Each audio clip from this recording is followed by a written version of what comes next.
अस्सलाम वालेकुम बेटे, अब आवाज आ रही है? बेटे अब आवाज आ रही है मेरी?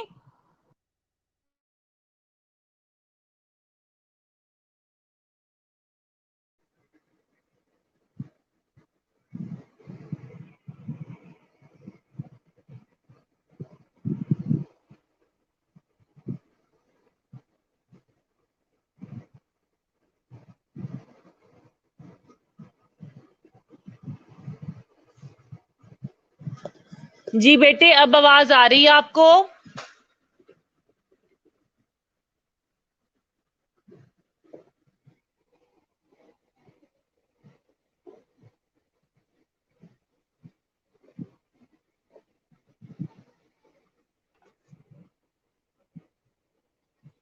ओके, थैंक यू बेटे, थैंक यू।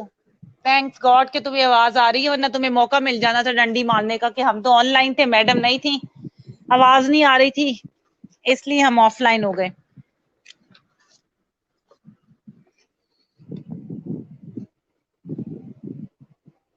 अच्छा, कोई अटेंडेंस ले रहा है? 15 लोग अब तक मेरे पास ऑनलाइन है, 15 लोगों की अटेंडेंस हो गई है मीनवाइल।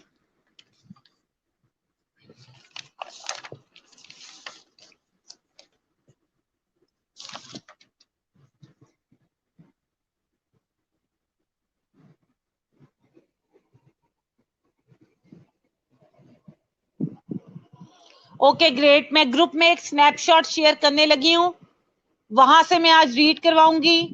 वो स्नैपशॉट अपने ग्रुप में चेक करना जरा, एक सेकेंड।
जी है, वो मिल गई है आप लोगों को?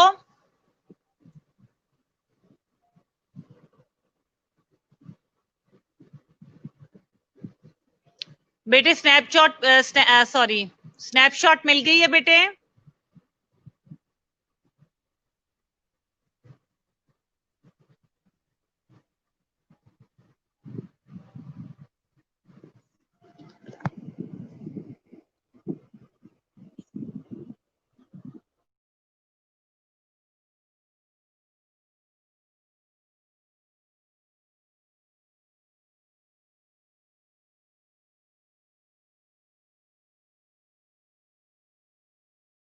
मैं स्टार्ट करवाने लगी हूँ आज सर्वेंट लीडरशिप। लीडरशिप थियरीज हम कर रहे थे, सर्वेंट लीडरशिप करवाने लगी हूँ। Founded by Robert ग्रीनलीफ। Servant leadership ये तुमने नहीं लिखना, आपने पेपर में यहां से स्टार्ट करना है। Servant leadership is based on the premise that leadership originates from a desire to serve, and that in the course of serving one may be called to lead. Servant leader embody three characteristics: empathy, awareness, persuasion. Servant leadership appeals to nurses for two reasons. First, the profession is founded on principles of caring, service, and the growth and the health of others. Secondly, nurses serve many constituents, often quite selflessly, and consequently bringing about change in individual systems and organizations. बेटे यहाँ पे हमारे पास जिस researcher की ये theory है Robert ग्रीनलीफ की, उसका नाम तुम्हें याद करने की जरूरत नहीं है. सर्वेंट लीडरशिप हमें सिर्फ ये बता रही है कि सर्वेंट लीडरशिप के मेनली 3 कैरेक्टरिस्टिक्स होते हैं. बेटे होपफुली तुम्हें आवाज आ रही है मेरी.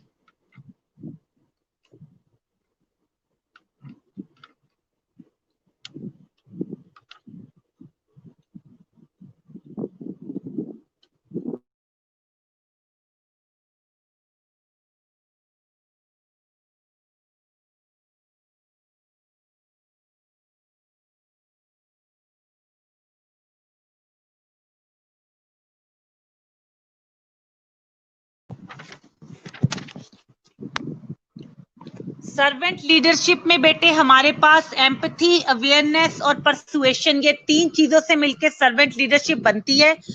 इसका मतलब ये है कि सर्वेंट लीडरशिप का मेन आइडिया ये है कि वो लोग जिनमें ये डिजायर होती है कि वो दूसरों को सर्व करें, दूसरों की खिदमत करें, वो हमेशा लीडरशिप क्वालिटीज रखते हैं और लीड करने के लिए आगे आते हैं. और अगर ये टाइप ऑफ लीडरशिप किसी में पाई जाती है तो उसमें 3 कैरेक्टरिस्टिक जरूर होते हैं. दूसरों का एहसास करना, एम्पैथी, अवेयरनेस, हालात से आगाही, और दूसरों को कायल करना, परसुएशन. वो ये कह रहा है कि मेनली जो नर्सिस का जो लीडरशिप स्टाइल है वो मोस्टली हमारे पास सर्वेंट लीडरशिप स्टाइल होता है. क्यों? एक तो प्रोफेशन ऐसा है जिसमें लोगों के लिए जब तक एहसास नहीं होगा, you can not do your best, so you serve others through empathy और सर्विस और ग्रोथ जो है वो दूसरे ओवरऑल जो हेल्थ इंप्रूवमेंट है वो बहुत इंपॉर्टेंट है. तुम्हारे बगैर इस तरह ये चीज कंप्लीट नहीं होती है. तो ये पहला कंपोनेंट है इसका. और दूसरा, क्यों तुम सर्वेंट लीडरशिप में फॉल करते हो? क्योंकि ये जो परसुएशन और अवेयरनेस लिखा हुआ है ना कि nurses most of the time selflessly काम करती हैं, यानी अपने बारे में नहीं सोचती, दूसरों के बारे में पहले सोचती हैं. दे पुट अदर्स फर्स्ट, और वो उनकी ओवरऑल हेल्थ के लिए, तरक्की के लिए, सिस्टम की, ऑर्गेनाइजेशन की और अपने पेशेंट्स के लिए काम करती हैं. इसलिए हम कहते हैं कि ये लीडरशिप स्टाइल जो है वो मोस्टली नर्सिस के ऊपर फिट बैठता है. क्या तुम्हें समझ आ गया ये जो मैंने पढ़ाया है? ये बहुत सिंपल सी स्ट्रेटेजी थी, इसमें कोई खास चीज नहीं थी. इज इट क्लियर बेटे?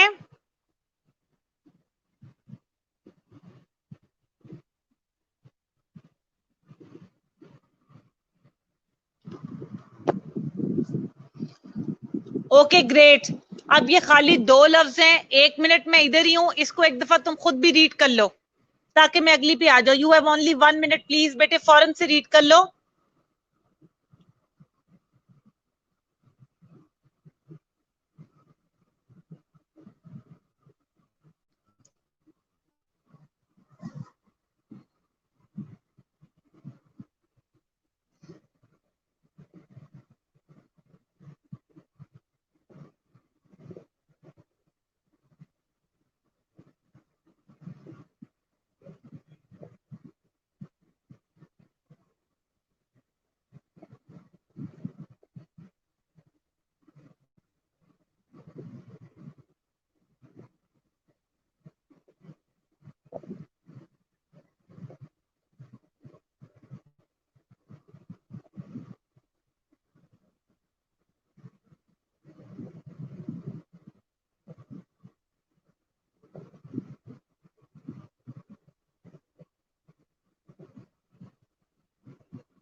जी बेटे क्लियर है, आगे चलूं मैं?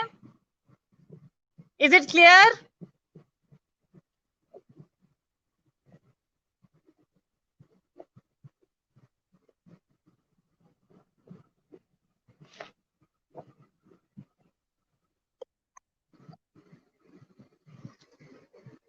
बेटे इज इट क्लियर नाउ?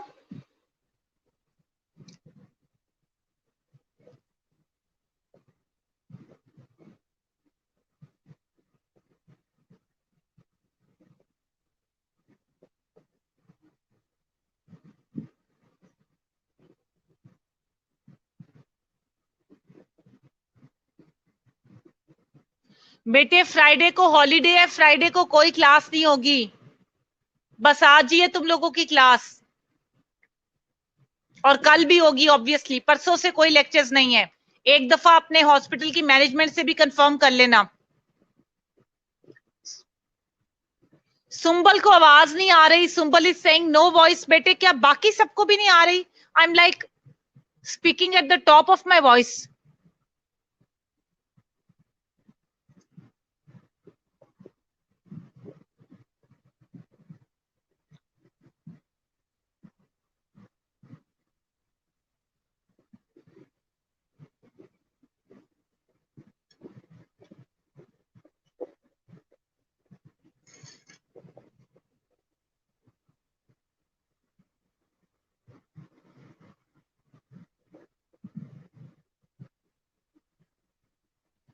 नहीं नहीं बेटे, don't say sorry, it's all right. मैं तो इसीलिए जब तुम लोग मैसेज टाइप करते हो तो मैं कंफर्म करती हूँ कि क्या मेरी तरफ के कनेक्शन का प्रॉब्लम है तुम्हारी तरफ का। That's why, it's all right बेटे, no worries, no need to say sorry. Please अगली लीडरशिप थियरी पे मैं चल रही हूँ। तुम लोग देख रहे हो थोड़ा सा ना, मैं एक सेकंड ठहरो, मैं एक चीज अभी और बताती हूँ। पहले ये इमोशनल लीडरशिप को देखो।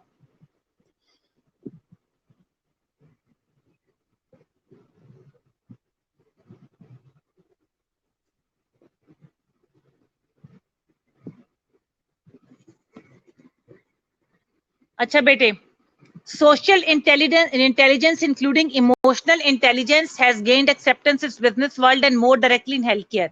Emotional intelligence involves personal competence, which includes self-awareness and self-management, and social competence, which includes social awareness and relationship management that begins with authenticity.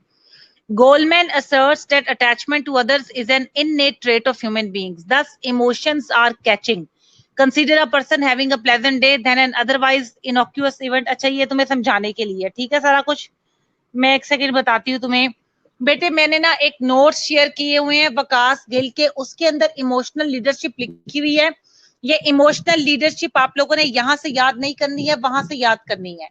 Emotional leadership को अभी छोड़ दो। ये लीडरशिप की जो स्नैपशॉट मैं शेयर करूंगी, होपफुली आई थिंक कल आपके साथ नहीं, आपके साथ कल लेक्चर, कल आपके साथ जो मेरा लेक्चर है उसके अंदर मैं इसको शेयर करूंगी। ये आपने वहां से याद करना है, इसको छोड़ दो, ये आपने यहाँ से नहीं देखना।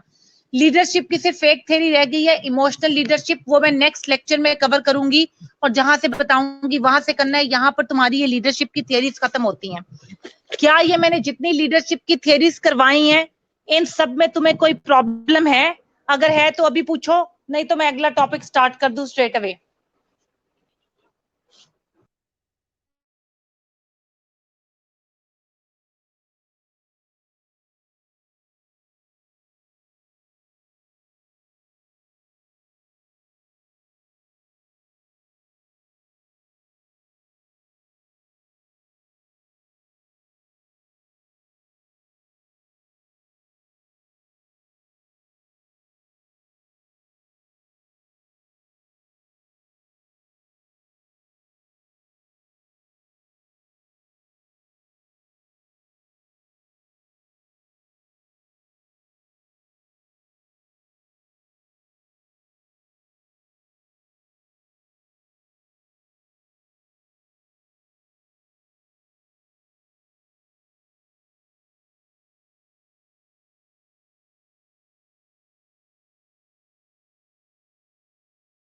जी बेटे, पिछली सारी लीडरशिप थियरीज क्लियर है, कोई क्वेश्चन नहीं है उसमें से?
क्लास में बच्चों के साथ शेयर किए होते हैं, उस बुकलेट में से मैंने एक क्वेश्चन शेयर किया है, define the 8 functions of leadership.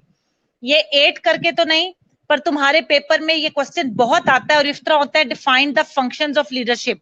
जब भी तुम्हें पेपर में क्वेश्चन आए define the functions of leadership, तुम लोगों ने इसका यही जवाब लिखना है जो मैंने ग्रुप में शेयर किया है। प्लीज पहले वाला फंक्शन देखो, defining the task. Defining the task में वो सिंपली ये बता रहा है कि एक टास्क है जो तुम्हें पता है कि तुम्हें वो असाइन किया गया और तुमने उसको परफॉर्म करना है या उसको कंप्लीट करना है।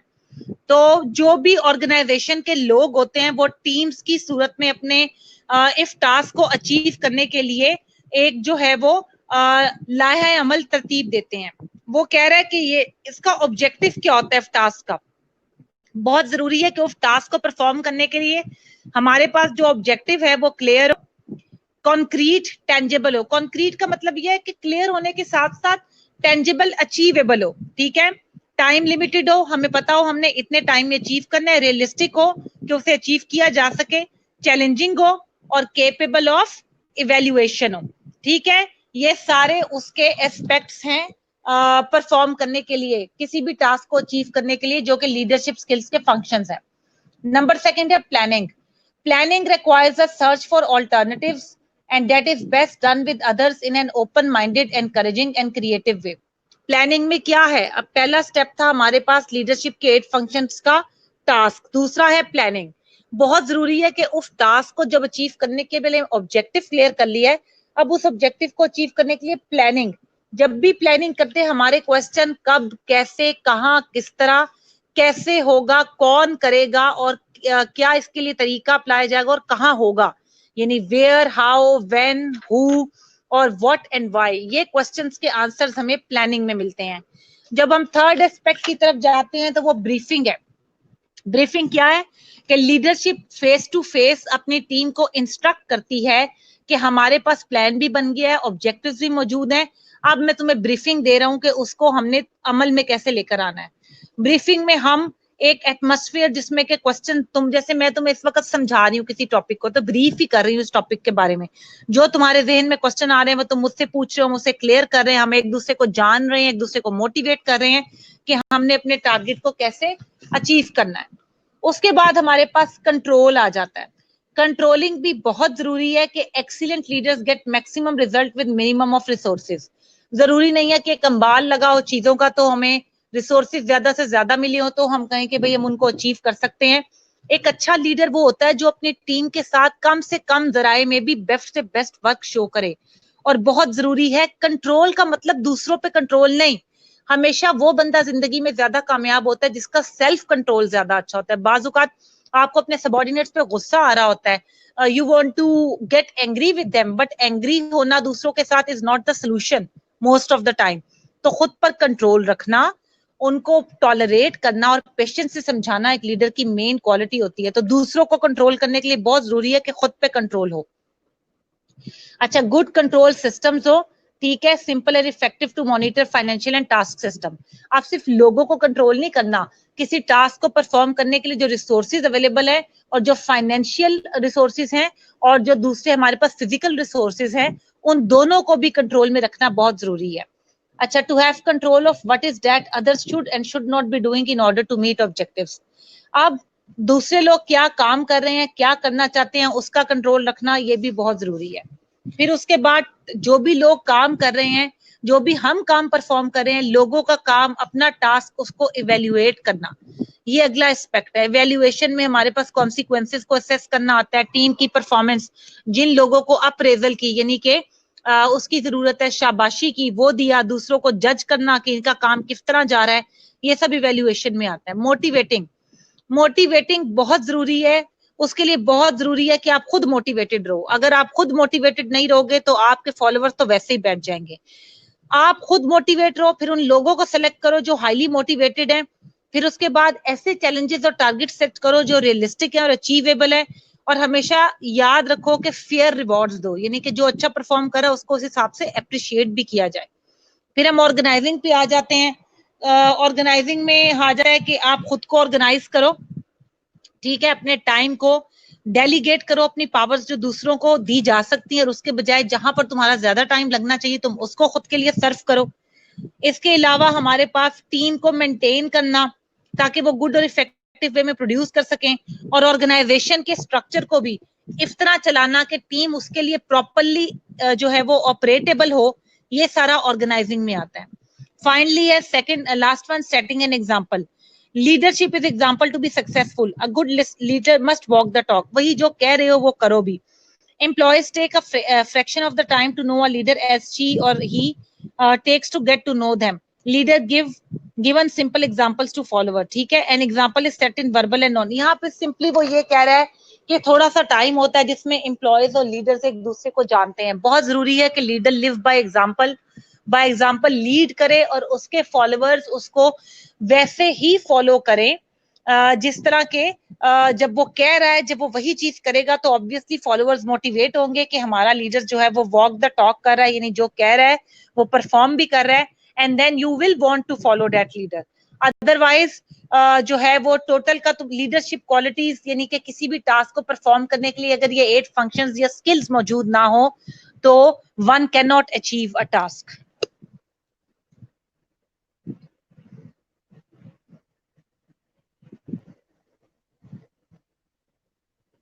ये क्लियर है बेटे? अब तुम्हारे पास 5 मिनट का टाइम है, इसको खुद रीड करो।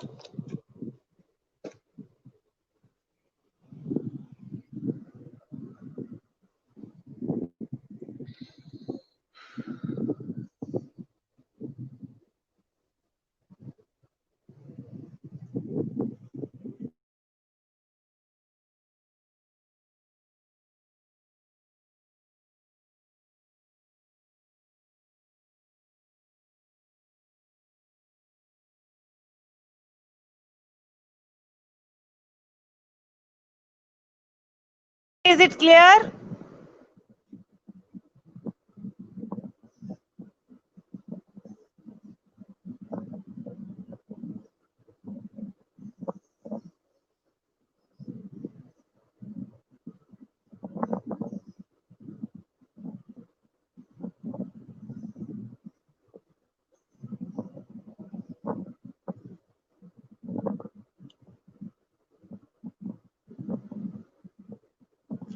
ओके बेटे, तुम्हारे पास जस्ट 5 मिनट्स है। प्लीज इसको एक दफा मेरे होते हुए रीड कर लो ताकि कोई लाइन पढ़ के समझ नहीं मतलब आ रहा या तुम्हें कोई कंफ्यूजन है तो वो भी क्लियर हो जाए। बेटे please do it right now. मैं खामोश हूं अब थोड़ी देर के लिए, तुम रीड करो।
start with the new topic in the next class.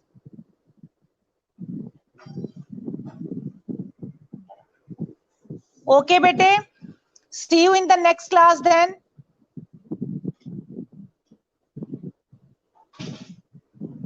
Attendance अगर ले ली है तो प्लीज मुझे वो ग्रुप में सेंड कर दो बेटे. अटेंडेंस मुझे ग्रुप में सेंड कर दो. ओके बेटे, अल्लाह हाफिज.